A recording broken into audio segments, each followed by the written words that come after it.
Привіт! За кілька секунд вони з'являться тут. Вони готові розглянути будь-які найбожевільніші бізнес-проекти. Вони навіть готові вкладати власні гроші, але нічого не робитимуть задарма. Вони – це 5 акул бізнесу. Познайомимося з ними ближче.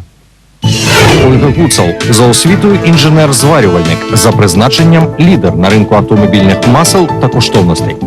Гроші, вкладені у перший бізнес, вилучила з продажу власної однокімнатної квартири. Коштує 25 мільйонів гривень. Власниця компанії «Ліквімолі Україна» та мережі ювелірних салонів «Абрикос».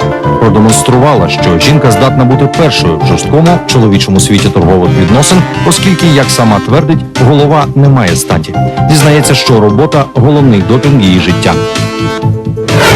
Володимир Колодюк – наймолодший з акул. 31 рік. У бізнесі з ранньої юності першу власну компанію створив у 18 років з 2 партнерами. Президент холдингу «Авенчерс Груп», Юнітрейд, Мелофон, Сітіком – це все Колодюк. Обіг підприємств Володимира – 430 мільйонів доларів. Знімає напругу за допомогою водного поло та йоги. Євген Черняк, вік 37 років. Смак першого мільйону відчув у 25 років. Зараз його щелепи стискають значно більшу здобич – 2 мільярди гривень. Екстремал в алкогольній галузі. Також володіє активами в сільському господарстві та металургії. Створена лише 2 роки тому, його компанія здійснила прорив і зайняла лідерську позицію на ринку України. Вітчизняний бізнес для себе характеризує як справжній драйв, не уявляє життя без занять спортом. Олександр Кардаков, 41 рік. Річний обіг бізнесів складає більше 1 мільярда гривень. Президент корпорації комп'ютерних систем «Унком».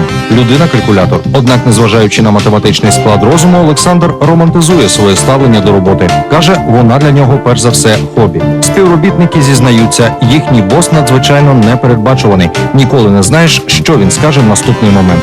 Любить лижі, риболовлю та швидкість. Андрій Задорожний, 38 років. Найвідоміший ресторатор України. Його вартість – 150 мільйонів доларів. Починав свою діяльність із посади бармена в «Інтуристі», а зараз його проект «Козирна карта» нараховує близько 70 ресторанів по всій країні.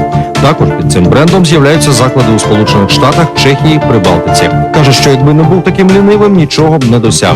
Найкращим відпочинком вважає сон та прослуховування творів Чайковського. Найближчими роками планує зайнятися готельним бізнесом та відкрити власний телеканал. Чи можна довести?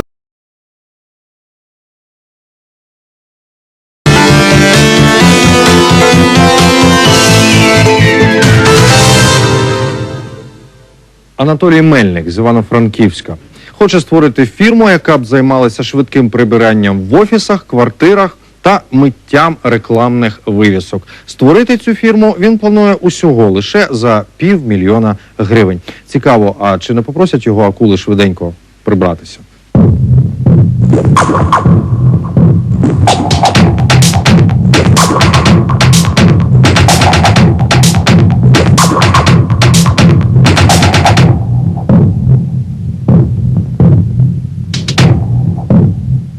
Доброго дня вам. Мене звати Анатолій Мельник. Я хочу запропонувати вам проект компанії «Універсальне прибирання». Коли навколо чисто в душі. Це є слоган компанії, моєї компанії. Я з вашого дозволу, якщо ви дозволите, швиденько це напишу, щоб ви бачили, щоб це наглядно все продемонструвати. Мета Анатолія – створити потужну компанію із прибирання сміття, офісних приміщень, територій та миття вивісок. Анатолій має намір упоратися із цим у декілька етапів за допомоги інвесторів. Сума інвестицій – 500 000 гривень. Інвесторові він обіцяє до 30%. Схоже, Анатолій підготувався досить ґрунтовно. Кто сегодня у вас конкуренты? Я так понимаю, что это клининговое направление, да?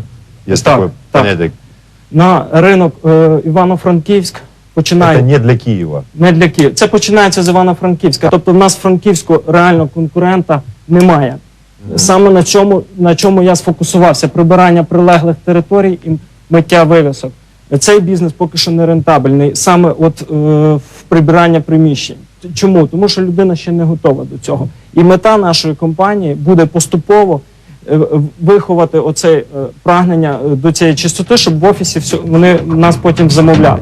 Анатолій повідомляє, опитування в Івано-Франківську показало, 90% опитаних фірм готові заплатити за миття вивісок. Олександра Кардакова натомість цікавлять конкретні цифри. Сколько у вас гротовских вывесок и сколько готовы заплатить за мытье каждой вывески?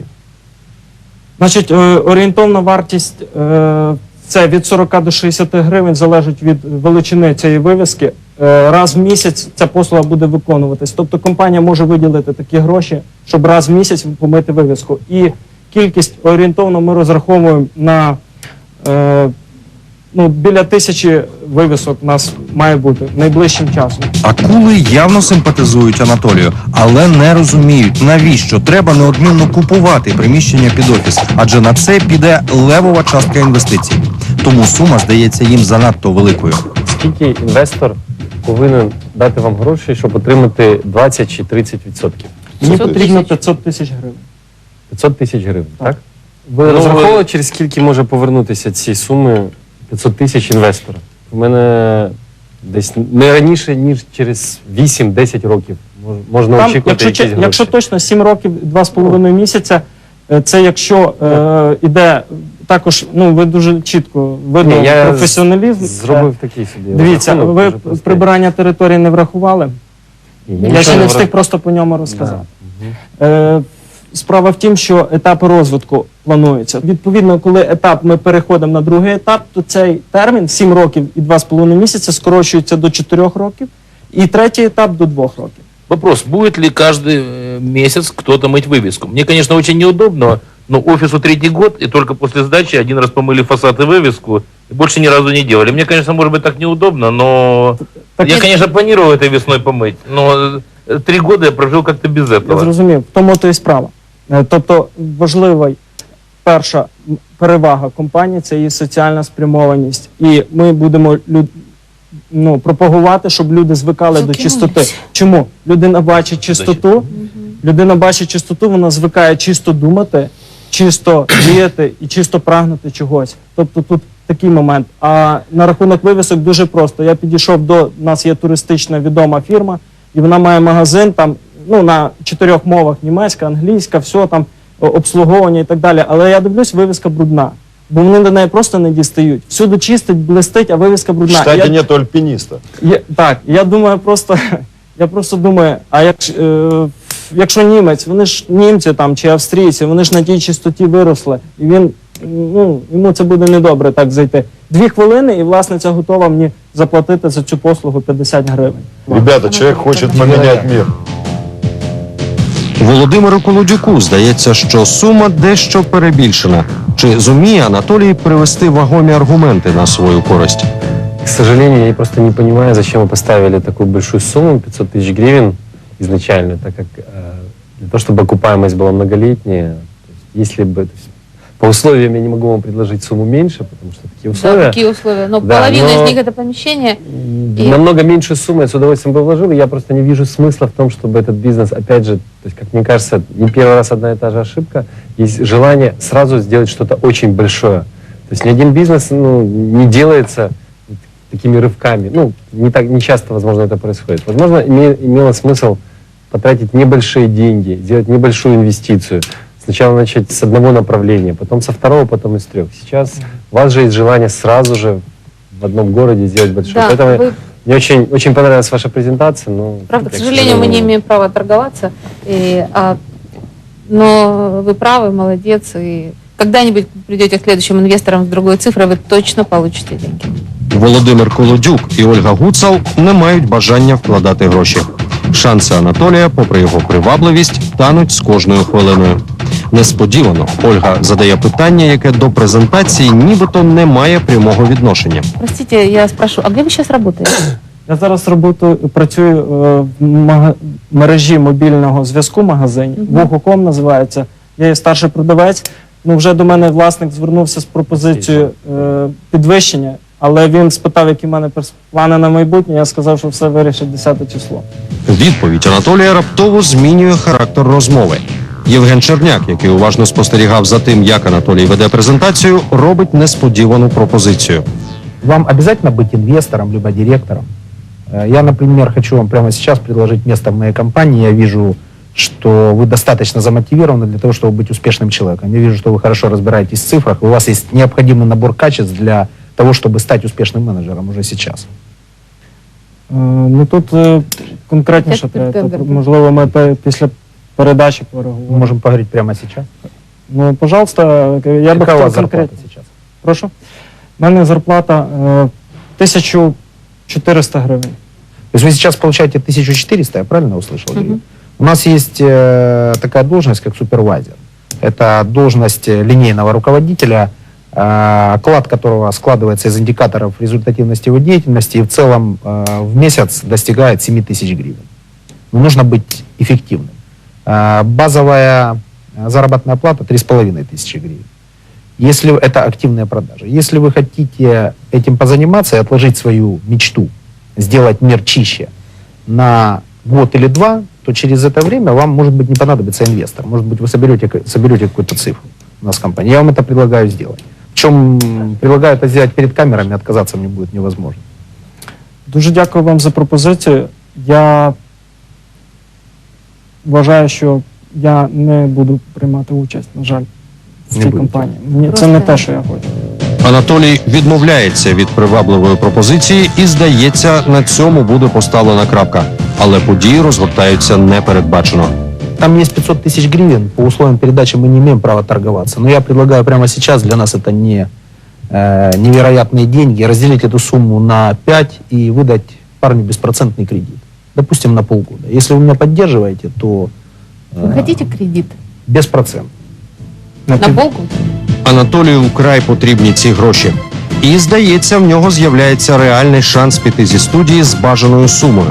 Проте не всі акули згодні з Євгеном. Я, честно говоря, хочу остаться до конца капиталистом. Кредитов не даю, денег в такой сумме тоже не даю. Володимир Колодюк вийшов з гри. І його аргументи цілком зрозумілі. Що ж скаже Андрій Задорожний? Я не буду участвовать, я не понимаю, что такой парень понравился, да. Ну, я не вижу, как это связано с деньгами. Я против, я отказываюсь, кредитовать тоже отказываюсь, давать деньги отказываюсь. Тепер слово за Ольгою Гуцал і Олександром Кардаковим. Готовьте предложение реальное, понятное, просчитанное. Через ICTV мы свяжемся. Готовьте предложение. Готов действительно посодействовать с точки зрения спонсорства. Это будет первый и последний раз, что я обещаю. Если будет понятно, как вы вернете деньги. Мое предложение по работе внутри нашей компании для приобретения опыта остается в силе. Если мы все-таки не договоримся, то продумайте, какие у вас есть гарантии, и вы получите от нас троих беспроцентный кредит на развитие своего социально активного бизнеса. Все, дякую вам дуже. Да. Дуже приємно було Да, познайомитися. спасибо. Все, до побачення. До побачення. Где берутся эти люди в 22 года? Ну, я не знаю. Да, бывает такое. Но он, я тебе скажу, он такой худощавый, такой злой. Он увидел фамилии, посмотрел Да, бизнес и да. понял, что он сейчас получит Слушайте, 100 тысяч. ему тяжело, ему должно быть тяжело. Тогда у него есть реальный шанс. Он не может получить вот так вот. Ну, то есть сказки, то есть, ну, не должно такое быть.